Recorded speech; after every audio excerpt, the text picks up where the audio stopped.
Hi, I'm John Right. Atack. This is my friend Pat Ryan. And we've actually known each other for a very long time because I interviewed you about Transcendental Meditation in 1991. But you have a good memory. I just remember that was the year I was trying to work on a proposal for a book. Okay. And I decided at that time, I talked with you and I talked with a few other people and I read a few books.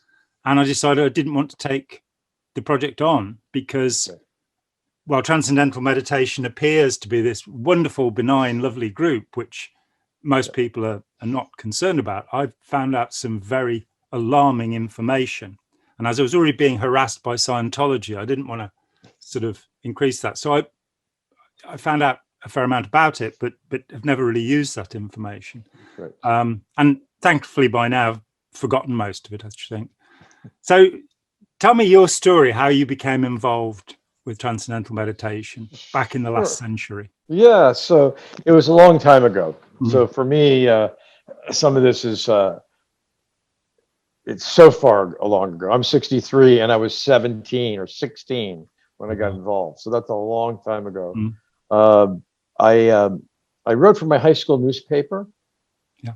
And also I through a program in high school called Junior Achievement. It was a training for students to teach them how to do business. And so corporations, businessmen would sponsor high school students to create a company.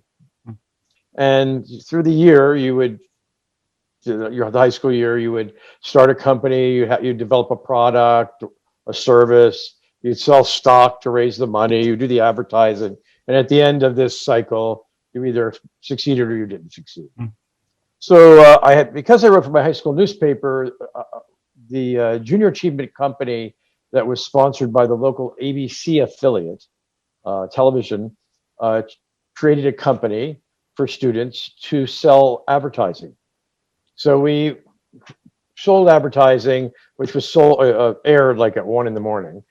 We had maybe, I think, a minute a month of time. And it was a way of, learning about that industry. And then the next year, my senior year, the St. Petersburg Times, which you're well aware of, I am. was a prize-winning newspaper who had so many exposés on Scientology. They created a Junior Achievement Company, and they chose one student from every high school in Pinellas County, I don't know if it's the whole county, but at least in the southern part, to create a Junior Achievement Company to create a newspaper, which was an insert in the St. Petersburg Times. Right. So the idea was you were doing sort of all aspects of creating that newspaper, from writing the stories to selling the advertising, laying out the articles. And so that was 1975. Currently at that time, my next door neighbor had come home from college, and he had learned Transcendental Meditation. He was telling me about it. And then Maharishi Yogi appeared on the Merv Griffin show. And at that time, when he appeared with Dr. Bloomfield, Clint Eastwood, Mary Tyler Moore, they produced some research that talked about TM lowering people's blood pressure. And the average age, I think, in St. Petersburg at the time was in your 50s. So there was a lot of people who had high blood pressure. And so I went to the center to write an article about TM. 40,000 people were learning a month in 1975 in the US. Yeah. And when I walked in, not the first day, but within a couple of days, an interesting thing happened. The Philadelphia Phillies, the baseball team, spring train in Clearwater, Florida. Okay. And the man who was giving the lecture, who actually taught me to meditate, was the teacher of the athletes. So in there was Larry Boa, Pete Rose, these famous athletes. And here's this like 16, 17-year-old kid, is kind of impressed with, who are all these characters. Yeah. So I learned, and I remember I learned on a Saturday. my family was hunting in the Ocala National Forest. So I left from learning, went hunting for deer, left that night, back to hear this lecture. I mean, so I only say that because of these were two completely different worldviews. You know, a kid who's hunting for deer and somebody who's meditating. It's just like, you know. And I worked on an Air Force base, so on the flight line in the base exchange. So this is just different world. But I learned, and I was sort of excited. Maharishi was inaugurating what was called the dawn of the Age of Enlightenment. It's going to happen soon, Pat. Yeah, it's going to happen. And they produced some research that said that when 1% of the population of a city meditated, crime rate would go down. And he was doing the inauguration in Atlanta, Georgia. So I was in high school and I asked my father if I could go. He said, you could go, but you have to be in class tomorrow morning at 7 a.m. So I paid whatever it cost, $30, $40, and we flew in a DC-3 from St. Pete Airport to Atlanta. I remember just getting violently sick as the plane was going up and down. Long flight. Went in, and that was Maharishi eventually came in, but that was the first time I understood the class system. That the people who were teachers were in the front rows of this auditorium, and we were further and further back. But he announced with a Nobel Prize winner, Brian Josephson, I think was there, a number of scientists about this research. And so the next morning, after getting home about 5 in the morning, I had to be in school at 7. In one of my classes, it was a class where they were doing some hypothetical exercise that we were given $10 million and we were to solve the world's problems. And what would you do with it? So, people sat around and came up with ideas. And I said, well, I just attended a lecture in Atlanta last night and there's this meditation and people are like, oh, but I told what, the research had indicated. And it was kind of interesting because people were coming up to me around the high school campus, which was more like a college campus, the school I went to, asking me about this sort of privately. They didn't want to ask in public. But TM at the time in my high school had a TM club. TM was taught in the public school systems of New Jersey, Kansas, and California. It was not as strange as one might think at the time. So I sort of got head over heels involved. The teachers that were there were older than I was. They were 25, 30. They, I guess, saw some potential in me, and they asked if I would like to go on a residence course. And at the residence course was a time where you would go away for about a week, and it was a time when you would increase the amount of meditation significantly. And you would hear lectures by Maharishi. And the person who was running that residence course was Mia Farrow's sister, Prudence Farrow. So the song from the Beatles, Dear Prudence, Won't You Come Out and Play, was written about her. And Prudence's husband was the state coordinator for Florida, and Al Bruns. And it was a big recruiting session, really, to get students to go to the Maharishi U. So I came back from that course and explained to my parents that I would be attending Maharishi International University. And my parents were not really on board for that program. Not so much. My dad's from South Dakota. My grandparents met at the University of Minnesota in 1900. They homesteaded a farm. And his father died at 34, and my dad joined the military and became the highest ranking enlisted person in the U.S. Navy. It was a career. This is not the kind of guy who wants his son to go off to Hindu land. But ultimately, he came to realize that he either supported me or he didn't support me, but I was going.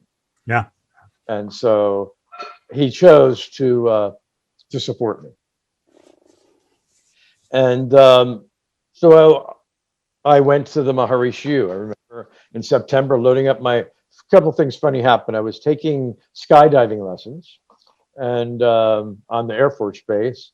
And the day before I was supposed to leave to go to the Maharishi, which is in Iowa, was the day I was supposed to jump. And the person before me that jumped ended up in the high tension wires. And so the plane had to land and I never got to jump. Oh, Good thing, bad thing, I don't know. But I got in my VW and drove to Iowa, about a 22-hour drive, and went to this sort of magical land of the TM University, which was wonderful and exciting. It was the sort of cutting edge of education, at least that's how it was presented. It was a lot of people. I was one of the youngest people there. There was maybe 2 or 3 of us that were 17, and everybody else were 25 years or older. Most of the people had gone to other universities. So there was a very small group of us that were pretty young, but it was exciting as you can imagine. We're on the verge of creating this amazing world. Yeah. And I remember I turned 18 and I had my 18th birthday, and I had a bit of a Southern accent, and I said to my friends, I said, y'all want to come over in my room and have some tea? And they looked at me like I was stupid. And then we went to a dance on campus, and there was milk and cookies and warm milk. It was warm milk with honey and apple juice. And I'm like, it's my 18th birthday. You know, something's not right here. So I was enthralled with the whole thing. And at the same time, I was a 17, 18-year-old kid who wanted to do what other people do. So I went to a local airport trying to get into a skydiving club. I met some people who had horses and would go horseback riding. So one part of me was out of in the real world, and one part was excited about where I was at this university. At the university, the day I left for that, they reminded me, which I didn't know, that I had to wear a suit and tie at all the time. And I'm like, I don't have a suit and tie. And I had to rush to the store, buy a suit and tie. My father tied a bunch of ties for me. We go to the university, and to get into the dining hall, you had to wear a suit and tie. And I remember being so shy that I would go to a restaurant because I didn't know what to.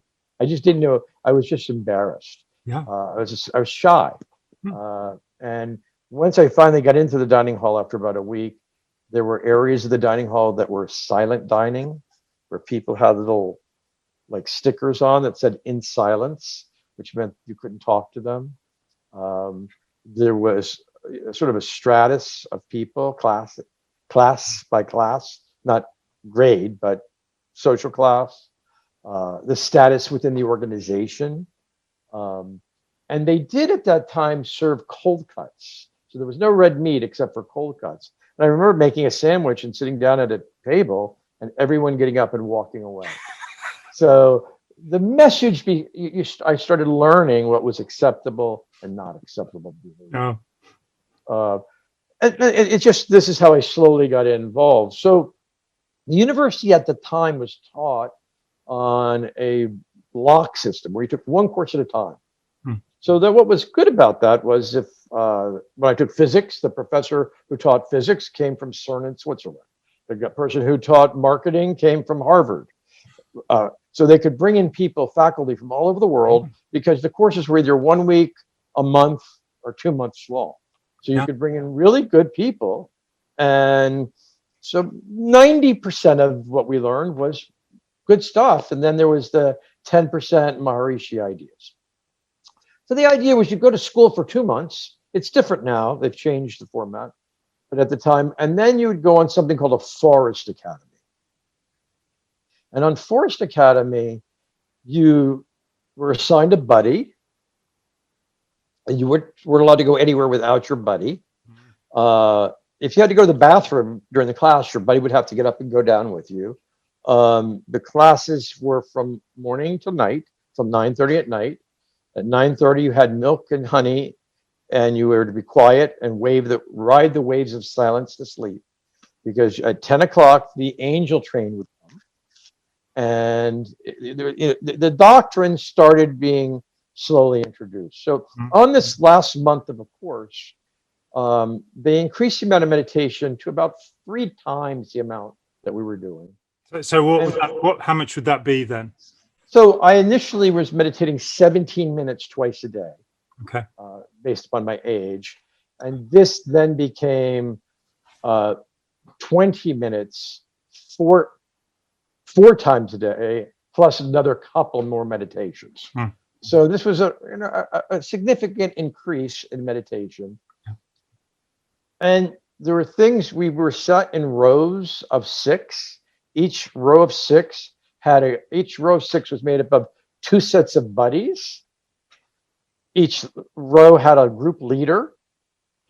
Every 2 rows had a coordinator. The coordinator reported to the president. I mean, there was all of these systems, and you had to rate yourself every day on a scale, a color scale of red, blue, or green, or red, green, red, blue. Oh, there was combinations. Yeah. Green means everything was wonderful. Red means there was a pinch. Blue means everything's sort of the same. And then you could have red, green, which were continuing, but with a pinch. There was all these combinations. So you rated yourself on this as you climbed up the ladder. And it's on that course, the first month was called, the theme of the course was the philosophy of action. And the philosophy of action that Maharishi taught comes from the Bhagavad Gita. And you have this battle on this field of Kurukshetra, I think, I forget the name, with with Arjuna and his family, and they don't know what to do. They're going to fight their cousins, and Krishna comes down and says to the people, Nistra guna bhava juna, which Maharishi translated as be without the 3 gunas, the modes of the world, of creation, maintenance, and destruction. Be without those, and then yogastha kuru karmani, established in that state, perform action, and everything you do will be right. Okay, that's the theory. Yep. So there was a month of him explaining that subject in every kind of way you could imagine, over and over again. Examples like if you're on a beach and someone was drowning, the way to get to the person who was drowning may be to run 10 feet down the beach and swim out. The way to maybe to go at an angle. Nature would spontaneously calculate the right action, and you would do it correctly. And we're just talking on and on and on examples. So a month on this one subject. And ultimately you came to the conclusion, or at least I did, was, well, Maharishi's enlightened, thus everything he does is correct. And I believe that was the goal of this month, was to get you to accept Maharishi's dictates as perfect. Yeah. So a switch took place. And I remember I flew home for Christmas, and my mother wrote about it, and she was her author. She wrote about it and talked about it, that when I got off the plane, I was like a hollow. She said when she went to hug me, I was there, but not there. And she was a meditator, so she wasn't like opposed to this. No. She just said I was vacant. Yeah. And so I think that's when I really became in sort of, if we want to use that word, indoctrinated, where I made that commitment, where I fell totally in love in Yuval's kind of concept. The awe took over. And at that point, just about anything that Maharishi said was the truth. Yeah. And he came to visit that month, one of the few times he was there, and he was in this was in the library, and it was a library. It was a pretty big room, and he was at the end of the library at the front, and I was in the back. And when his lecture was over, he got up to leave, and he walked down an aisle, and I was at the end of the aisle. So as he was walking the 150 or 200 feet, he was going to come to me because I was at the very end and turn. And my friends said they didn't think I was capable of such expressions of gratitude. And literally, I didn't remember him coming at me or leaving. Mm. But I sort of came aware. I just felt like I had expanded outside my body. In psychological terms, became exterior. Yeah. So it was a profound experience for me, and it locked it in. So that's where that's how I sort of got, really cemented into the system. And that would be when, about 1976, 77? That would have been the fall of 75. 75, okay. Yep. And from that sort of, I would call a peak experience of having no doubt, having certainty, having knowingness. The way I describe it is the way your mother, your mother's your mother, or your father's your father, or your son's your son. It's not something intellectual. You don't have to go back and think I procreated and you just know. Yeah. And that same way of knowing that it's not intellectual. It's the feeling of knowing, which William James called noesis, and I think it's the core of all of these ideas. Oh, I agree with you. I agree with you. So I think that it was that point where I had that experience of absolute knowingness, of absolute certainty. Yeah. There was no doubt, not an iota of a doubt. And then doubts came. And what I always wanted to do was to go have that experience again where I knew it was true. Which is so often the case that, talking to hundreds of people who've left a group, there was a point where they had an awe experience, in Yuval's terms, and they want to come back to that. And that maintains their fervor for the group. For me, I only found this when I talked to people after I'd left, because I talked to a lot of people. And I immediately started thinking it was like the story I'd been told by heroin addicts. Yes. When they first took it was great, Yeah, I mean, I've heard that example a lot, and sometimes I bristle at it because the junkie, so to speak, doesn't have a philosophical or religious reason to do this to save the world. But I agree with you; it's chasing that high. It's a peak experience, and I agree with your bristling as well. It is a different thing. Yeah. So I remember having doubts and not liking things. But then the next 3 months of school happened and a new Forest Academy happened. And there were new students. And when they came on the campus, they were like me. They may have smoked cigarettes. They were going to the bars. They were hanging out in the town. And then eating cold cuts. Then Forest Academy would come. And the change would take place. Not one for one, but in the main, if we're going to generalize, the change would take place. Yeah. And so I saw that over and over again. I would just say to myself, wait till they, have their first Forest Academy. Not understanding at all what it was that was going on. Of course I just knew that this is what happened. It clicked. And so that was my sort of adventure into this. And then at some point, Maharishi announced a couple of years later, there was all these secrets being talked about of his research in Switzerland on these supernormal powers. And that was kind of exciting, that the people had learned to levitate. And the myths started sort of never stated. There was a line that Maharishi used, and I find it interesting today. He would say, "Let the rumor be." And so it was, and so I remember thinking we should write a book called "The Greatest Rumor Ever Told," because that's how things were tested. That it would just be leaked, and so he would say, "Let the rumor be," and it would be that people are floating over Lakes Lucerne in Switzerland, which is a very useful ability to have if you need to cross a lake.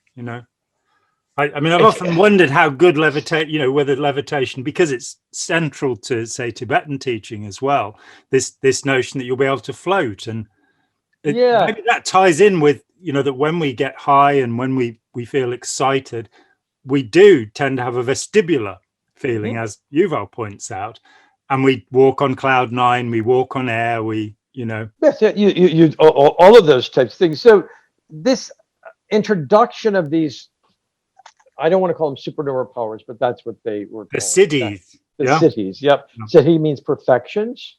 And Maharishi had this unique interpretation of the Yoga Sutras, and he described that consciousness is like a fabric, like a piece of fabric.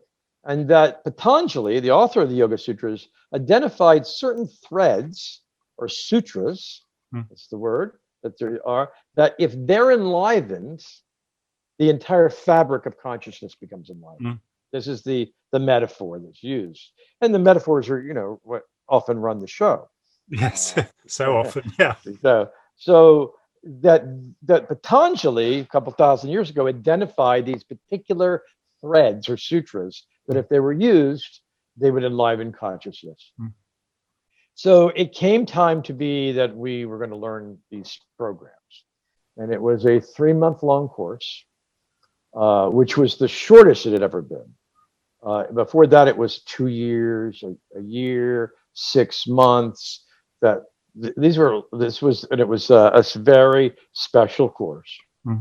And so it started off, I mean, the interviews to get onto the course were just, you know, outrageous. You know, applications, you had to give 6 pictures of yourself. You had to be interviewed by the dean of students. You had to interview this person. It was all this, you know, because this was special knowledge. You know, it was told that even in India, the great saints didn't even teach this knowledge to their closest disciples. That this was such a rare thing. So the course started, and for the first 2 weeks, really nothing happened. It was just like all the other residence courses or forest academies where we just did extra meditation. And then one day, these people came, and they had come from Switzerland, Nick and Marcy Wolf, and I didn't even know who they were. And they came to start the instructions of how we were going to learn these abilities, and sort of everything changed. Instead of being in rows of seats that went horizontally, we were now in rows that went up and down. This doesn't really matter, but it will when I explain it. So we used to just be, you know, like in a movie theater sitting this way, but now we sat in rows that went this way. The first person in the row was the group leader. Behind the group leader was the group leader's buddy, and then 2 more sets of buddies. And so the room was lined up like that. Yeah. Why, we didn't know. And we knew we were going to start learning these special knowledge. And the day came where it was going to happen. And before it came, everyone was meditating in this big room that was locked doors, and people were walking up and down the aisles looking at us to make sure that no one had a twitch. Because if you had a twitch, you couldn't do it. Okay. You know, it's just like so this. People with Tourette's don't get to do this course. Well, at that time. Yeah. So they were called movements. So when we started to learn, the day came, we all had badges. I still have my badge. It's about this big, has my picture on it, corporate seals, crown. And the room that we were learning this into, it was called Learning Center 1, had a vestibule. So there was an outside set of doors, an inside vestibule, another set of doors, then your seat. And so we got to the outside doors, and people I knew, friends, were standing there to check my badge. So, you know, now I'm holding my badge at my face so that Gideon, who was my friend, could tell me that I am me. And then, good to know. And then another person on the other side checked me to make sure that I'm me. And then we went into the vestibule, and 2 more people checked that I made. A little bit like Scientology and learning the OT levels. Yeah. And then we went to our assigned seats in these rows, and a person came in that I didn't know and asked that the leader, the first person in every row, check everyone in their row's badge. Okay, now, so this is somebody I've known for a year, been on this course for 2 months or however long. They checked our badges. Mm. And then they said, buddies check each other's badge. So now you had to turn around, check your buddy's badge. Now check the person in front of you who was not your buddy. To the right of you, who was in a different group. To the left of you, who was in a different group. And then they said, is everyone satisfied that the security has been met? Yeah. And then the doors open, and this couple came in that we really didn't know. And they had 3-ring binders. Like that, and each page of the binder had 6 pictures, and they went around to each row checking that everyone who was who they said they were, and then they would go to the next row and check, and the next row 4 times. Wow. You must have been pretty sure that you were you by the end of that. Yeah, so I think the meta communication is that this is secret and special knowledge, and you're unique. Yeah. So I think that this is as much of the setup of learning as anything. You have joined the elite. You're joining the elite. So at that point, we had to go down and a ceremony was done, which a ceremony was done anytime you learned any knowledge in TM. A specific thing called a puja. It theoretically gives honor to the traditions where it came from. And then we had to go back to our seats, and guess what? We had to make sure that we knew who we were again. I can see why the course was initially 2 years long, you know. Yeah. And then they started putting little wires up and down all the aisles with headsets like this, but just one, because the knowledge had to be whispered. Because the CIA was trying to find out what this knowledge was. Mm. Now, in reality, this created a big antenna. And anybody could listen. But this was the message. And then they turned on a videotape, and Maharishi was there. He began explaining the theory about this knowledge. I was thinking about this last night, actually. He was on like a little dais covered in flowers. So like almost you could only see his face. There were so many flowers. He had lathes on. I mean, it was just the whole setup. Last night I was thinking to myself, boy, I wonder who was there when they were doing the videoing. You know, I mean, how this whole theater was set up. And we learned the first of the techniques. And I remember the first thing he said is friendliness. And like you're looking at yourself, he said, friendliness, go back to self, and then happiness. It's just, actually the words are friendliness, then compassion, happiness, and so the idea was you would close your eyes, you would meditate, and then every 15 seconds you would think the thought friendliness. And somebody started laughing a little bit, and the looks that we got from the course leaders were So then a couple days later, we learned another set of words. That was strength of an elephant and bronchial tube. And Maharishi explained that the strength of an elephant sutra gave us the strength of an elephant and expanded us out. And the next sutra, bronchial tube, created stillness. So you can have expansion and stillness. And when they gave the sutra strength of an elephant, there was one guy who just started going into like seizures. He was on the floor, just shaking. It was just like hyperventilating. And it was like frightening. And they just quietly dealt with him and got him in his chair. And then they introduced these readings. So instead of during the 3 classes a day from 9:30 in the morning to 9:30 at night, listening to audio tapes or videotapes of Maharishi, now we read from the ancient scripture called the Rig Veda, from the 9th mandala of Rig Veda, 9th mandala specifically, and the 10th mandala. So we would sit, we had to go up one by one. You would sit in front of the room and you would read the 9th mandala, and then somebody else would read a little bit more of the 9th mandala, and a little bit more and more and more. And it was, so I forgot it was some percentage, 60% 9th mandala, some percentage 10th mandala. And this is what you did all day long, to the point where, from memory, 911, the Rishis Madhachandis of the family of Vashwamitra, the deity of the entire 9th mandala, except him 66 and 67 is Soma Pavamana.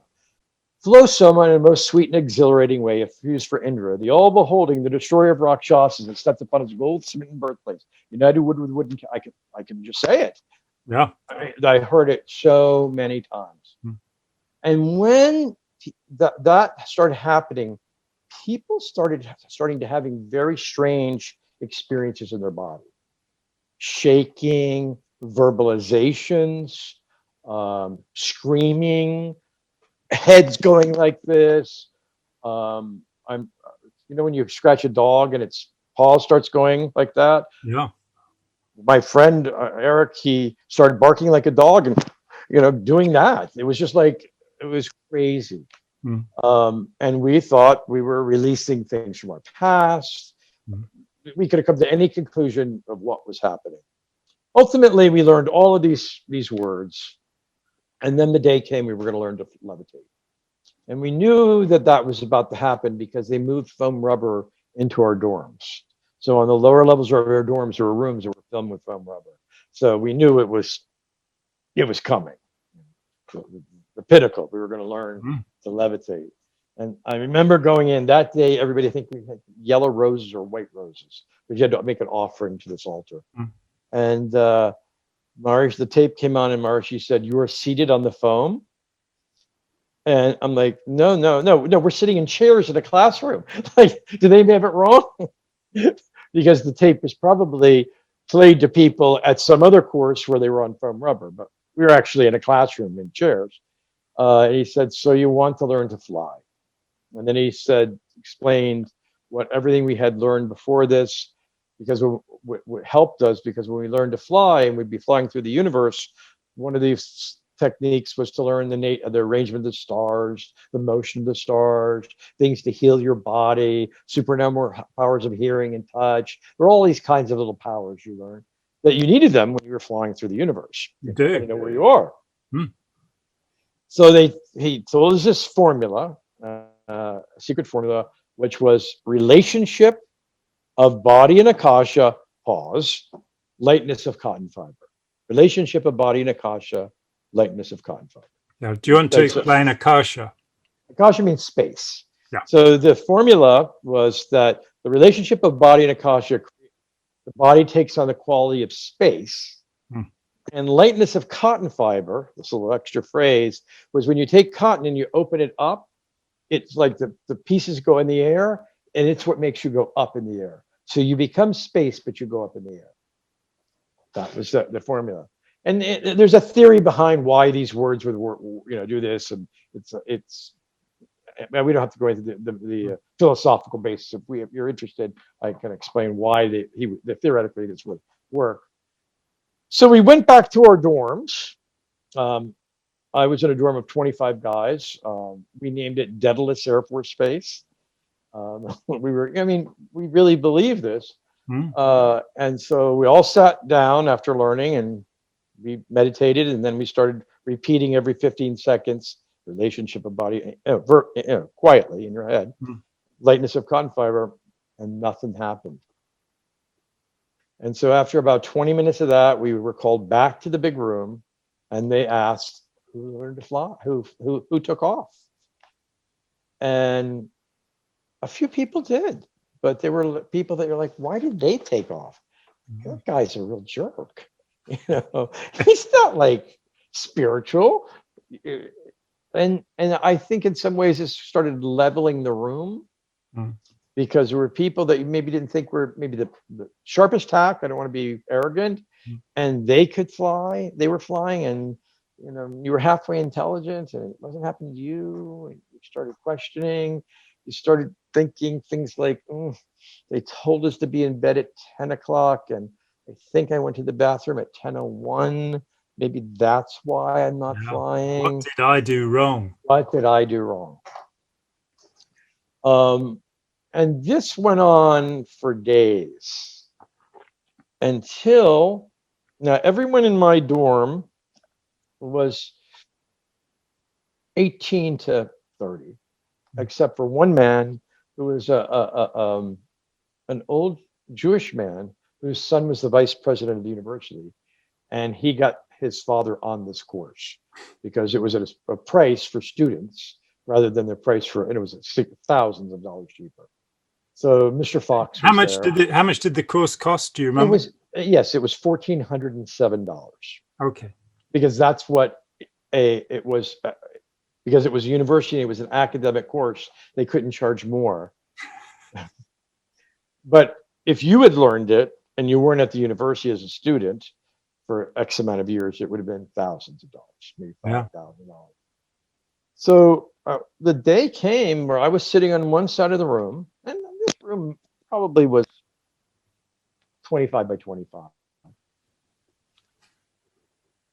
I started like shaking, Mhm. screaming, and the next thing I know, I hit the wall on the other side of the room. Mhm. And I don't remember anything from being on one side of the room until I bumped to the walls. And my body was just like riling back and forth like this. And pissed a lot of people off because they were not flying and I'm screaming. And I'm having the experience. Mm. So slowly it took over the room. They often call it the popcorn effect, Yeah. NTM. At some point, when people weren't flying, they would put a seed that was someone who was hopping in the room in some way to demonstrate, without you knowing they were demonstrating. They were the unwritten model of the Mhm. behavior that was expected. And from that point on, when these readings would happen, which we would read all day long, it was bedlam. There's a line in the Rig Veda that says "goat-born Pushan," and I'll never forget a friend of mine sitting there quietly and just screaming "goat-born Pushan!"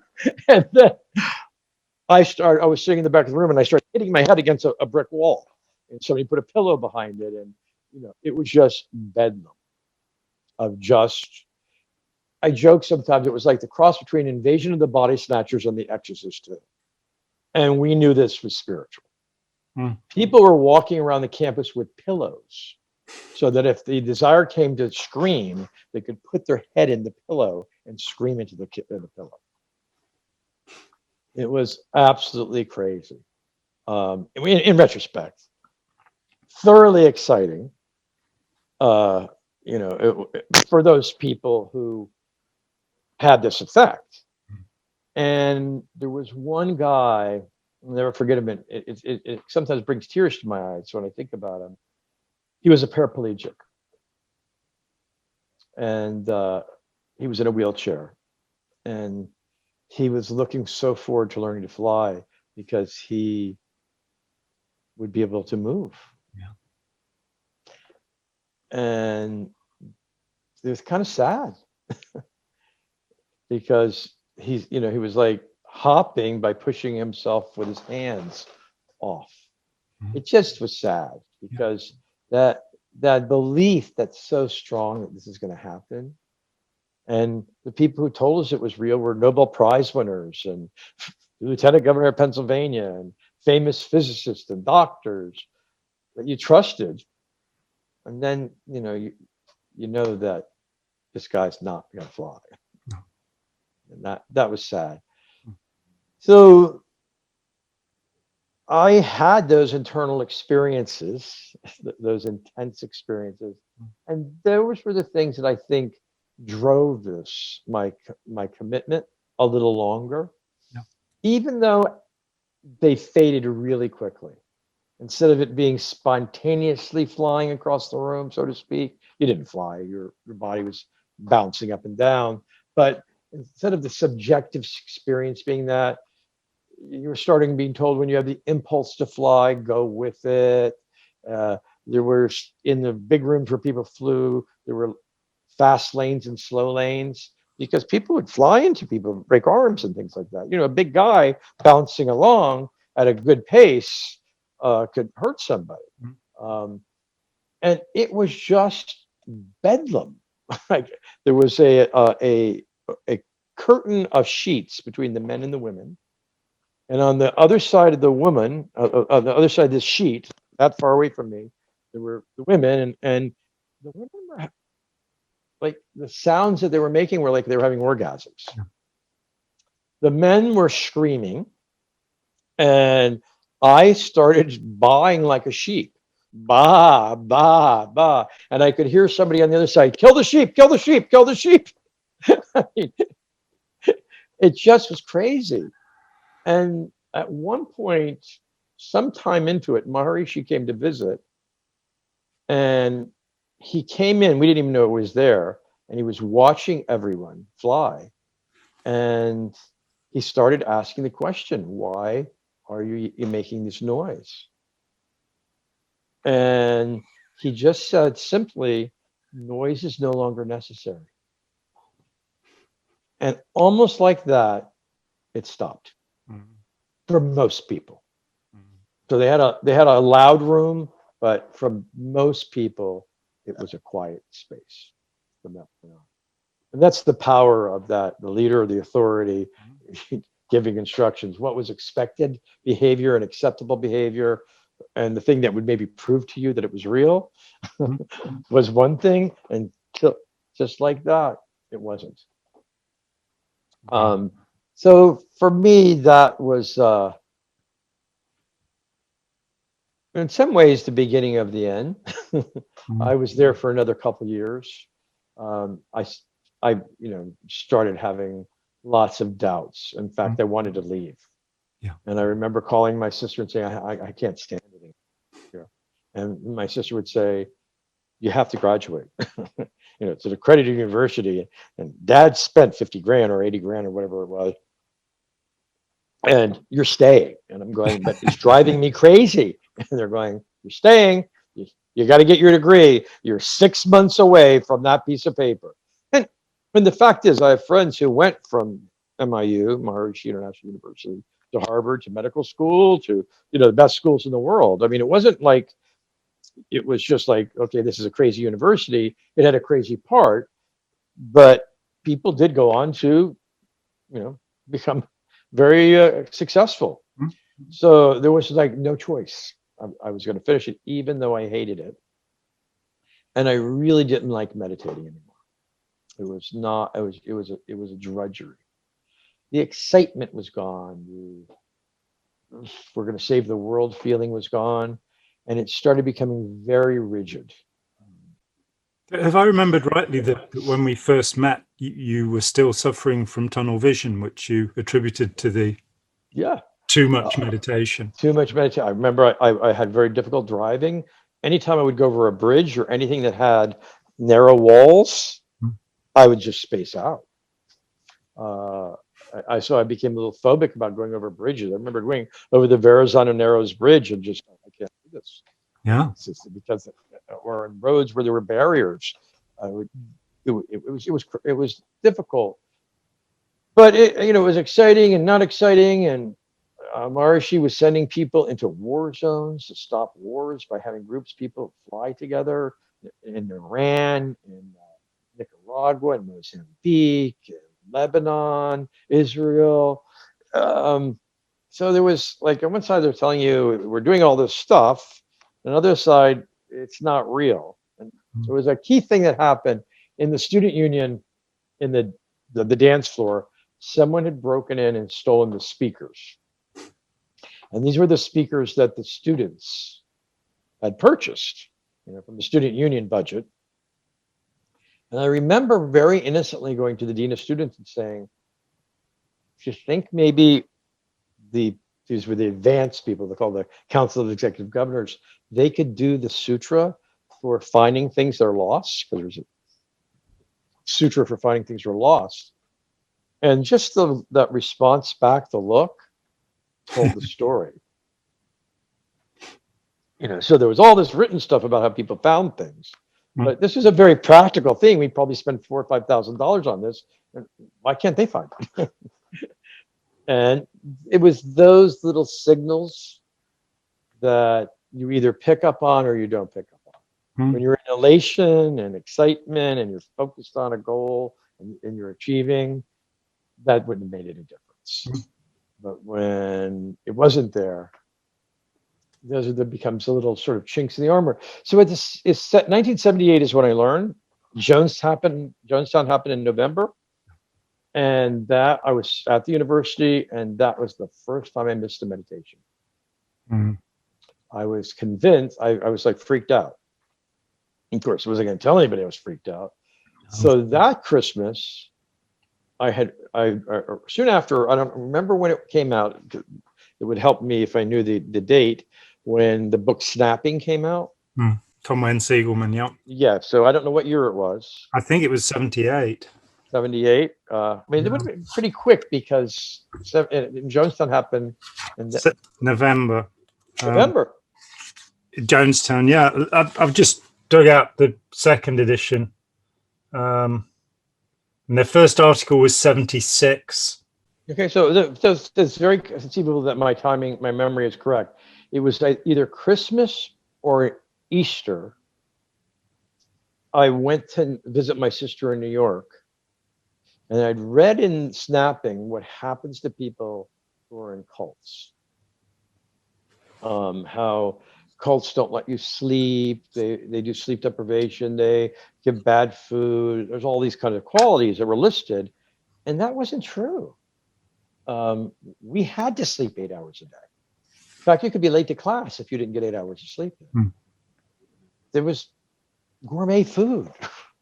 Yeah, in Scientology, it was insisted unless you were on the staff that you had your 8 hours sleep, or you couldn't receive the counseling auditing. Yeah. So those lists, and I always bristle now when I see lists of qualities of cults. Those lists, it didn't match. No. But I wasn't sure that I wasn't, so to speak, brainwashed. Not a word I would actually use at this point. No. I mean, I think of brainwashing as exit costs. There's a Blocky writes about this in his work, that those things kick in when you want to leave, as opposed to what gets you in.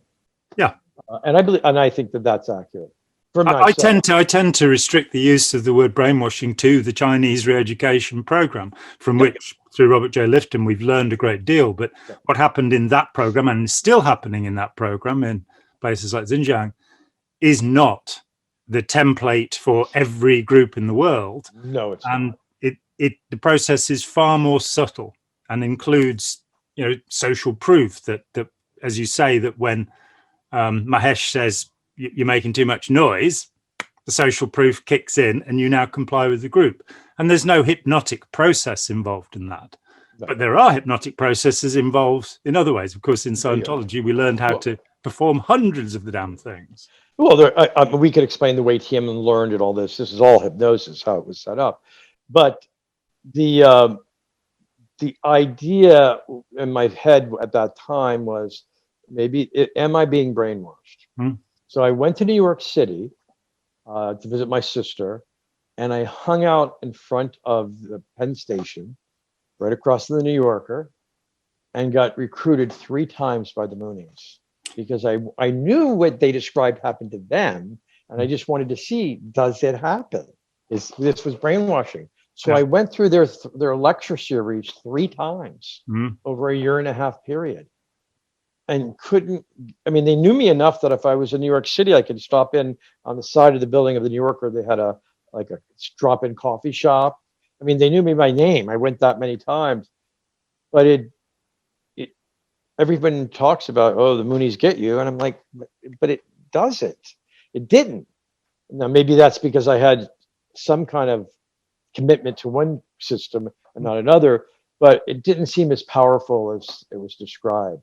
So Well, I think with most people that you join something when you're in a period of transition or dislocation, and which is not necessarily a negative transition, but it's somehow that when our routines are disturbed, when our habits are disturbed, we're more willing to accept these things. I had so many recruiters, from the age of 16 or 17 on the street, a lot of born again Christians, Krishnas, Way International, all sorts of people. And I would always talk with them, sometimes for a couple of hours, because I was fascinated.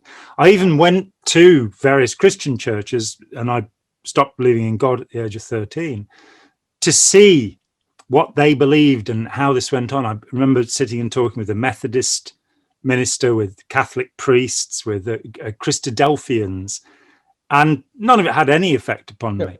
But when I came to a point of transition, because the girl I'd been living with for 15 months ran off with one of my friends, and it wounded my ego tremendously, I must say. That was the point where I was ripe and ready, and Scientology came along, and I went into it. Nobody recruited me. I read one of Hubbard's books, and I went to them.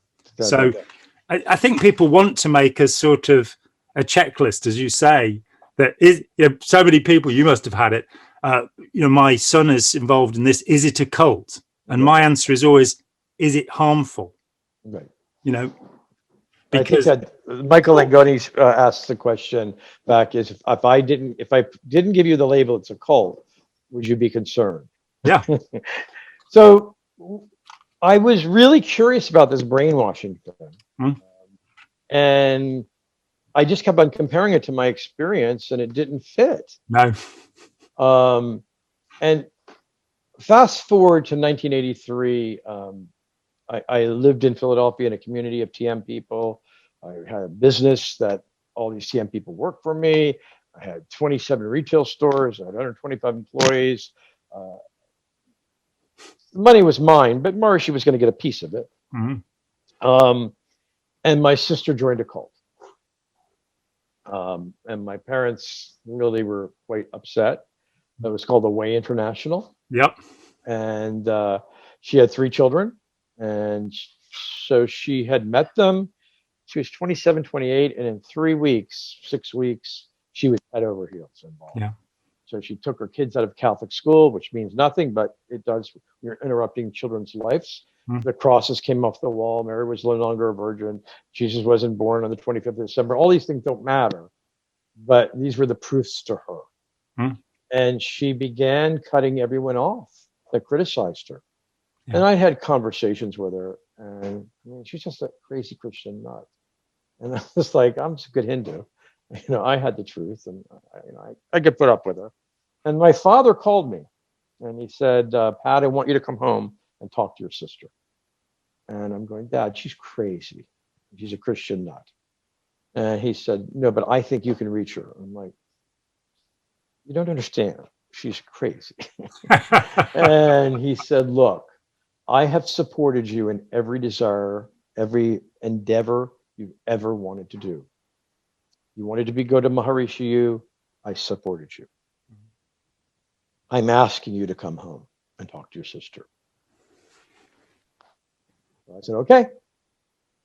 So I flew to Florida, and my father had a bunch of books about the group she was involved in. And he said, there's some criticisms of the Maharishi. And so I drew lines through those chapters because we don't agree with that. Those are the first chapters I happened to read. And I learned a little bit about the Way International. And I designed something, and I don't want to go into the detail because it's a lot of minutia, but eventually I convinced my sister.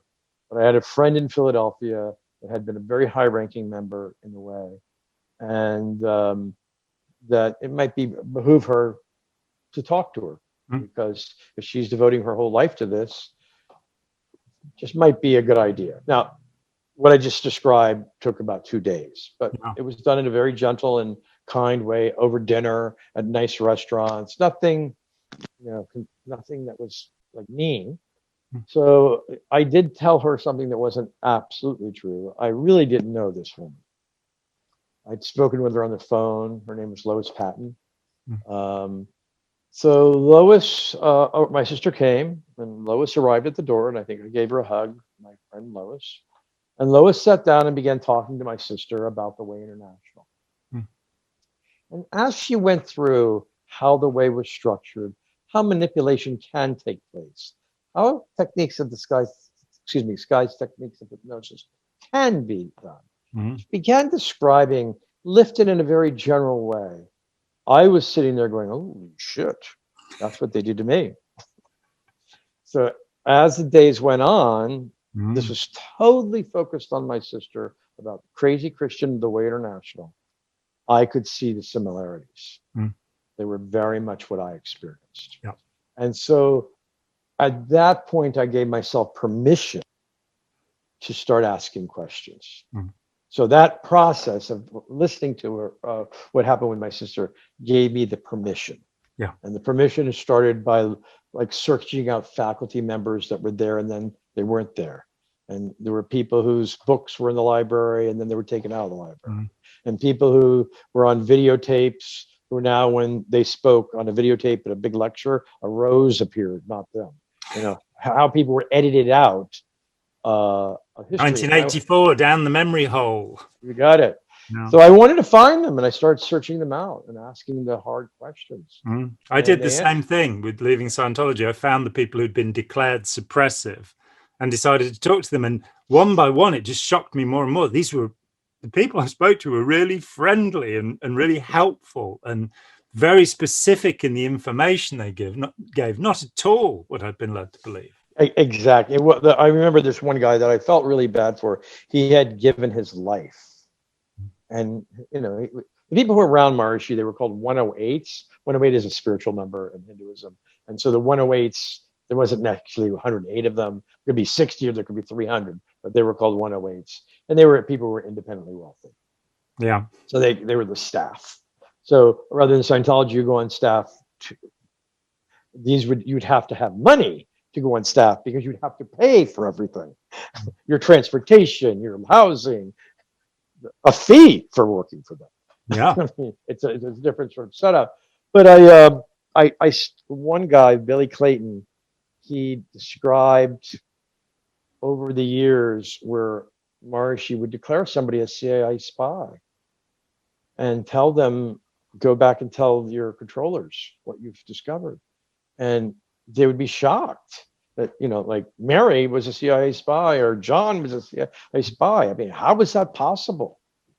He said, until the day came when I was in I think Cambodia, and Maharishi said to him, go back and tell your handlers. And he's like, you spy. And he was declared a CIA spy. And then it dawned on him, that's how he got rid of people who knew too much. He was very easily able to discredit them because who would speak to a CIA spy? And it was a very clever way. And I went back and got some audio tapes of Maharishi back into the late 60s where he was doing the same thing. So it was a clever way of getting rid of people and discrediting them proactively when they knew too much. So he was one of them. There was many of these folks. And at that point, I got sort of pissed off. I remember one of my business partners had left TM and associated with another guru. And the people from the TM Center called me in and said, you have to kick them out of your business. I'm going, I'm selling almost $5 million a year. I can't just throw them out. They said, you know, you could get kicked out of the movement. I'm like, you had to disconnect. That was said in slightly different terms than the strictness of science, but the essence was the same. Different than Scientology. Yeah, different than Scientology. If you weren't accepted for a course, like you want to take something, they would never tell you why. They would just say, your acceptance hasn't come through. Just apply again. You were never given a reason, so you were always searching in your head, what have I done wrong? Yeah, did I go to the bathroom at 10 again? You've got it. There's those types of things. So I got sort of pissed off, and I thought, the education was pretty good. Mm. I learned a lot. I wouldn't be able to accomplish the things I'd accomplished at that age. I don't think I could, or maybe I would have. But that levitation was bullshit. And I think that I deserved, they lied. Oh, one of the interviews I did when we first met was with a young woman who had fractured her coccyx during the hopping exercises.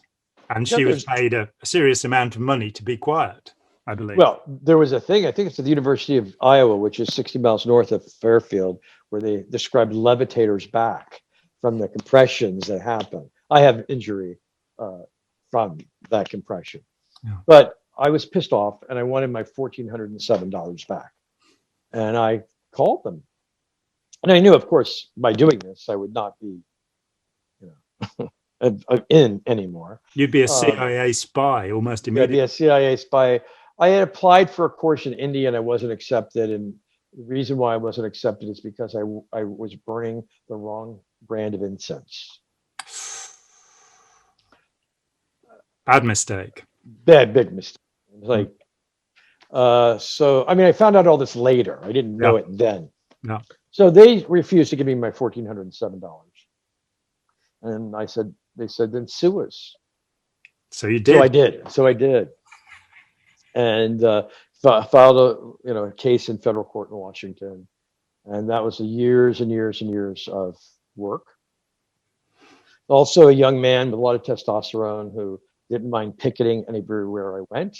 And I'd already done my first intervention when I was in when I was still in a group, getting my sister out. And people started calling me and saying, well, you got you got her out. Can you help me? This was a different time. So I was doing business and I was doing interventions. And I was able to pop up all over the country. And in fact, in different parts of the world and picket. And it was driving crazy. Like, how is it? And the rehab center at the time for people leaving cults was in Iowa City called Unbound, which was 60 miles north. So at least twice a month, I was bringing someone to the Unbound. So I would go down to the university and picket at the gate, rent a hotel room. Students would say, what the hell is this about? I'd say, come back to my hotel room. I'd set up, I'd play some videotapes, and I paid for some people to fly home. I mean, so that they really didn't like me. I kept on saying, just give me my money back. It's simple. And so, and finally in 1990, about 1990, 91, they finally settled it. Yeah. And I was sort of able to move on with life. But I was at in my business, I was at a convention. And at that convention, there was at the same, it was a trade center. In the same building was a seminar for Christian healers. And they were teaching people how to heal people by slaying in the spirit. And it was like everywhere you looked in the lobby, people were like, in the name of Jesus, they were falling down. And I had to sell $250,000 worth of this product we made, this Swarovski crystal, that weekend. I just left my booth and I was in there just watching. What makes this tick? What brings about these experiences inside of people? And it was that question, that curiosity. I went back to the booth the second day and I said to the people across the street, are you interested in buying the company? Because I can't sell widgets. Because what really fascinates me, in a kind of a similar way of what fascinates Yuval, maybe not at the same level, was what brings about these experiences in people. Why do people? Yeah, for me too. Yeah, it's for me, it's a fascinating thing, and it's the basis of my work. So when we were talking earlier about Lifton and those ideas, I think that those concepts are like Rorschach ink blots. They're wide enough and broad enough that someone can see themselves in it. But when you start making them narrow and really as science, not so much. Someone can resist it about. So I think that all of these ideas of influence and models and brainwashing, whatever, are useful tools, but I don't think they reflect reality in terms of the way, if you took, a match and had hydrogen and oxygen, you get a glass of water. It's not that science, but they're Rorschach. I mean, to to be fair, in the social sciences, there's very little that will compare to physics and chemistry. Probably the ideas of cognitive dissonance, they're about the most tested, and they seem to be reasonably safe. But just about everything in the field of influence has now been challenged. And those challenges are, they are worth attending to. So that if you take something like Solomon Asher's line experiment, that seemed to work so well in the 1950s, now fewer and fewer people will actually agree with the group when it, tries to deceive them. In fact, there was a study of engineering and math students where I think it was nearly 400 students were tested and only one of them complied. Now, that could also be because the society knows more about these things, that these ideas have been put into the society, and perhaps that people are a little bit less compliant because just after the Second World War, a lot of people had been in the military.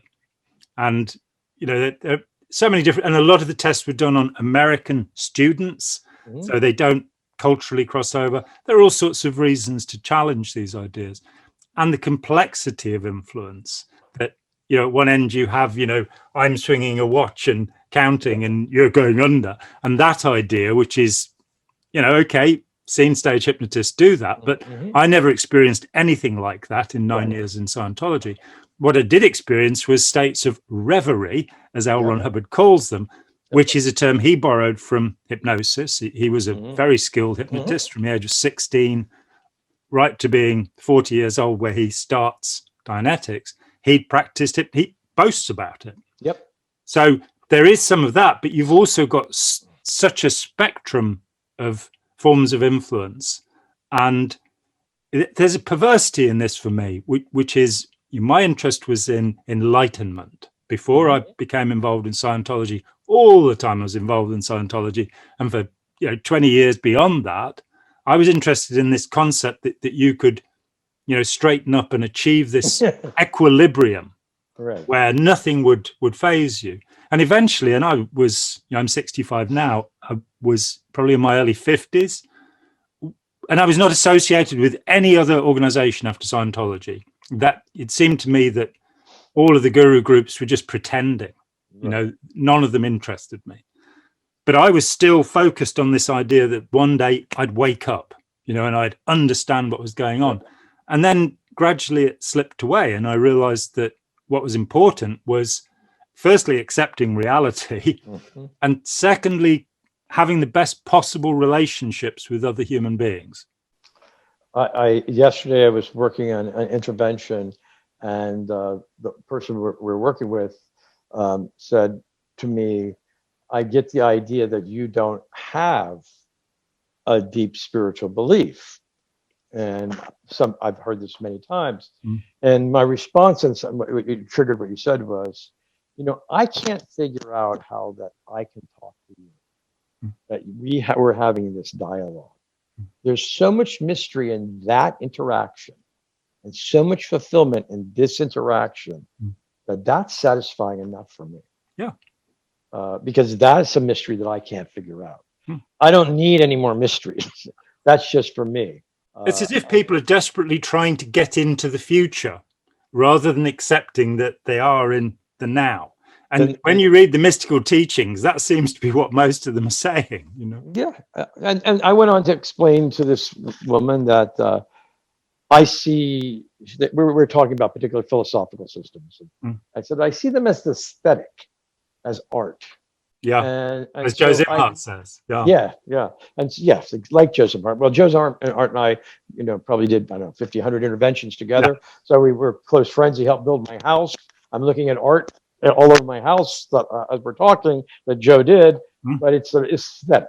And I can really appreciate the beauty of the art without having to realize it's anything more than the art. It can still be quite moving. I have a painting Joseph Hart did of Tesla's pigeons, and for me it's a beautiful painting. People are always asking me what's it about, and then there's a story behind it and why Joe chose it, and there's little pieces in it. So the aesthetic of it is meaningful to me. and maybe not to other people. And there's a difference, which is, it will be wonderful to be alive. Yep. And it is wonderful to be alive. And when it is wonderful to be alive, and for me it is, I don't need to worry about what happens when I die, or, whether I'll learn how to fly at any point. I'm happy. It's simple. I've arrived at a place where I'm content. And that could change any minute. But if Donald Trump is re-elected, that's a very scary thing, and we're only hours away of knowing. I think that I had a gift happen to me when I was young.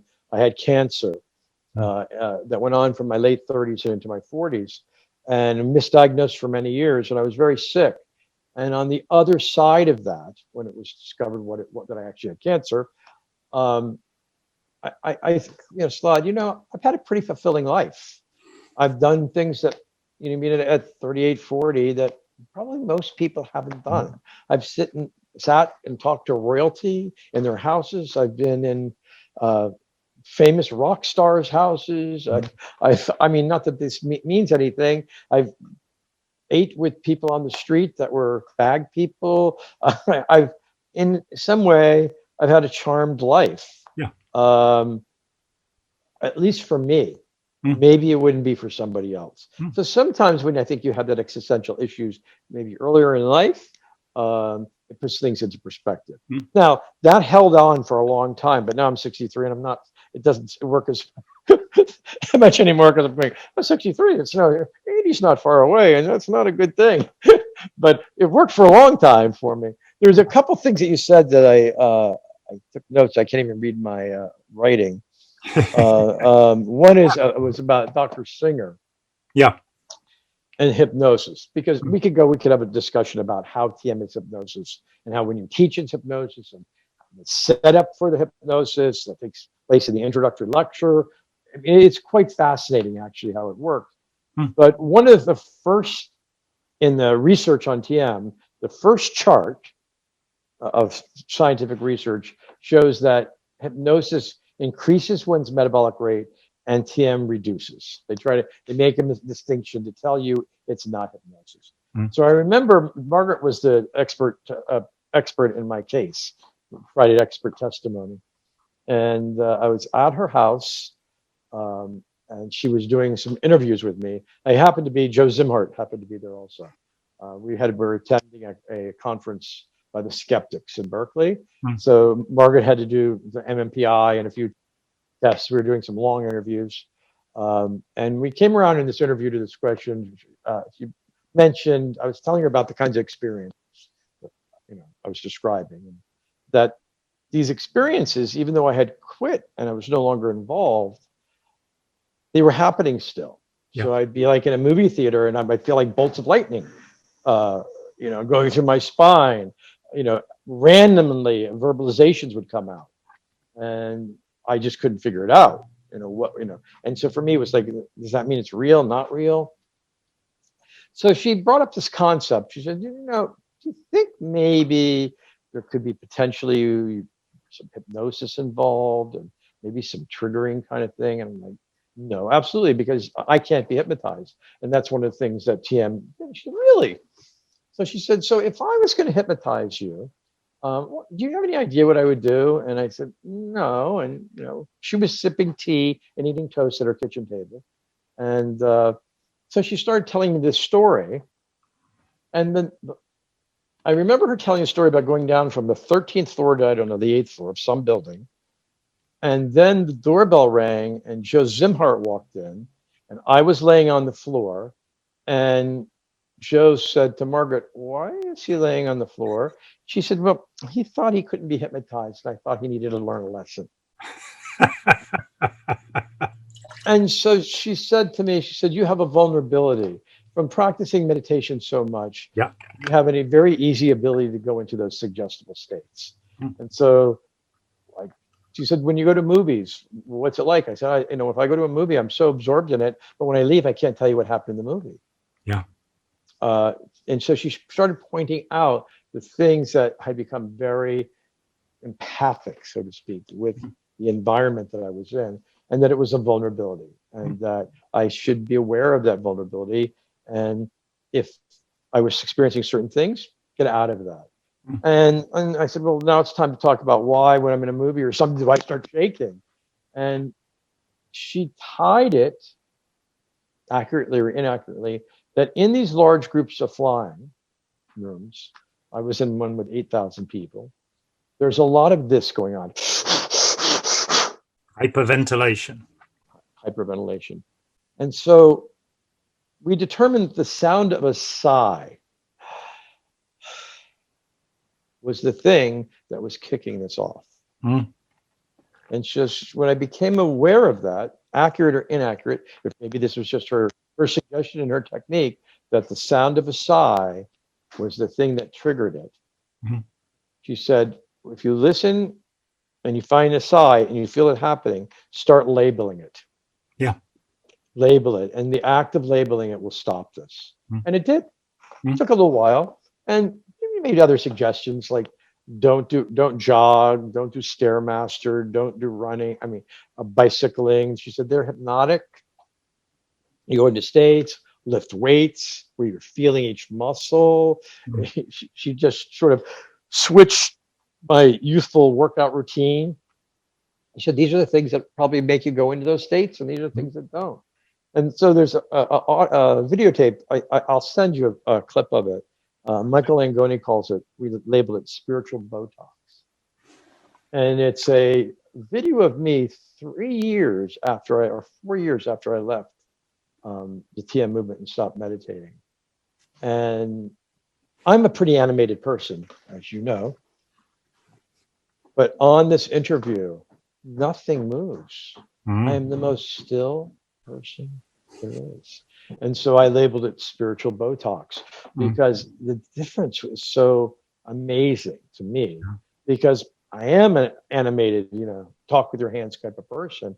And so how was it that I was once that way, and then for 10 years and plus, I became so still and unconnected, like my mother described when I came home for the first time, like a shell.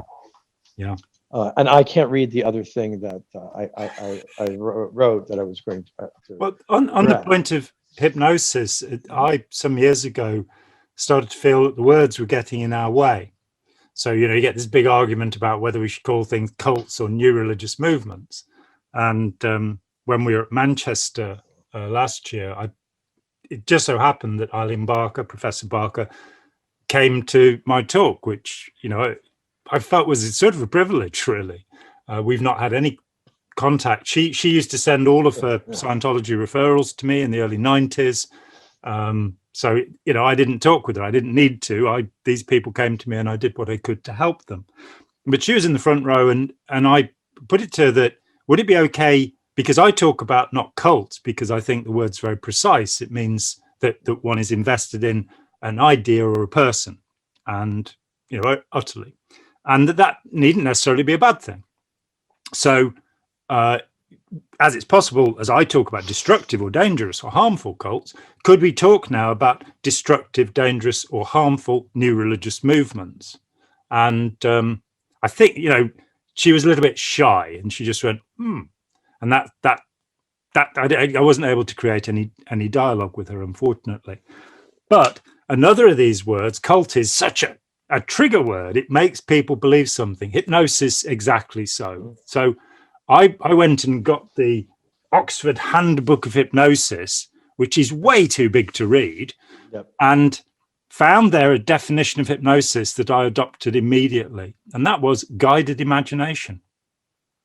And when we start looking at the stories and we start looking at what you're told you're going to achieve and all of this, your imagination is being guided. And then, some people will talk about hypnotic ability, because to have an imagination is to be vulnerable, is to be able to sit in a movie and, become saturated with the movie, to read a book so that you don't hear the sounds around you. Aldous Huxley called the state deep reflection, and said that whenever he was writing a novel, his wife would call up on the phone and he'd have a conversation with her, and she'd get home and she'd say, well, did you go and get the milk? And he'd say, what are you talking about? Because he was in this altered other state, not necessarily a bad state. Brave New World was written that way. but we have this ability, and the point is, when somebody tries to guide your imagination, it's where they're trying to lead you, and what will be the paycheck for them in leading you to that place. Will you end up with a car that doesn't work on your driveway, or will you end up in a religion that's actually exploiting you? To what extent do you have control of your own imagination? I've been talking to my friend Pat Ryan here. Thank you very much for watching, and we'll see you again soon. Hi, John here. Thanks for watching. We'd appreciate it very much if you would click like, as well as subscribe, and click the bell for notifications. Every dollar helps, and we welcome new patrons on Patreon, or you can make a one-off payment with any currency through PayPal. Thanks so much.